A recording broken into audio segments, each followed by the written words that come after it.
देश की जनता इतनी भी होश है कि जिस नेता को तुमने 20 साल पहले देखा है कि ये साइकिल पे चलता था, 50 गज के मकान में रहता था, उसकी आज संपत्ति 5,000 करोड़ की है, जनता को कोई फर्क ही नहीं पड़ रहा है। कह रहे भैया कुबेर के रिश्तेदार हैं तो कुबेर से मांग लेते हैं पैसा। कहां से इतने अमीर हो रहे हैं इस देश के नेता, इस देश के बहुत सारे लोग हैं। तो जब राम मंदिर से जुड़े हुए लोगों के पास संपत्तियां बढ़ रही थी और दिख रहा था, वहीं पे ट्रेस हो जाना चाहिए था। और फिर सबसे बड़ी गलती तो मैं प्रधानमंत्री जी की मानता हूं, उनको किसी बहुत अपने खास आदमी को, भाई आप देश के प्रधानमंत्री, मैं जानता हूं आप बहुत व्यस्त हैं, आप हर जगह ध्यान नहीं दे सकते, आपकी कोई पर्सनल कमेटी होनी चाहिए जो राम मंदिर पर निरंतर निगाह रहती कि ये मंदिर कर क्या रहा है, पैसा कितना आ रहा है, पैसा जा, आपको एक टीम बनाने में कितना देर लगता।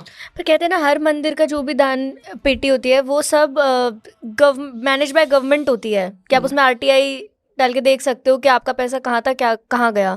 बट इसमें सबसे बड़ा लूपहोल यही बता रहे हैं कि गवर्नमेंट मैनेज ही नहीं थी वो नहीं चीज़। थी। हाँ एग्जैक्टली, गवर्नमेंट मैनेज होती तो उसका सीईओ कोई आईएएस अधिकारी होता, जैसे शिरडी है तो गवर्नमेंट मैनेज है, उसका सीईओ एक आईएएस ऑफिसर है, सब कुछ उसकी निगाह से होता रहता है। और ऐसे भी कह रहे हैं कि एसबीआई को भी स्ट्रिक्ट इंस्ट्रक्शंस थे कि आप किसी को मेरिट के बेसिस पे एम्प्लॉय मत सेलेक्ट करो, आप इस बेसिस पे करो कौन सबसे ज़्यादा ट्रस्टवर्दी है, कौन सबसे ज़्यादा आपका अपना है।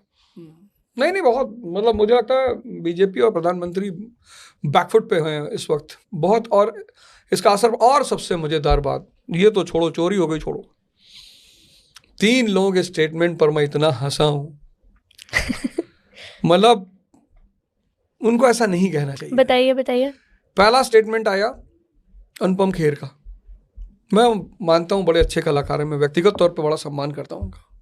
वो कहते हैं चोरी हो गई तो हो गई जी, उसमें अब घर का चर्चा करने की क्या जरूरत है, बताओ। एक साहब ने कहा कि हिंदू का पैसा हिंदू ने चुराया, किसी दूसरे को परेशान होने की क्या जरूरत है। यानी कल अगर कोई हिंदू की बेटी के साथ छेड़छाड़ कर दे तो भी लॉ को बोलने की कोई जरूरत नहीं है। ये कौन सा तर्क हुआ? कितनी खराब बात है। रवि किशन जी सांसद हैं, इतना बड़ा नाम है वो कह रहे थे सपा को इस पे बोलने की कोई जरूरत नहीं है, ये कब से राम की चिंता करने लगे। कितना गैर जिम्मेदारानी स्टेटमेंट है ये।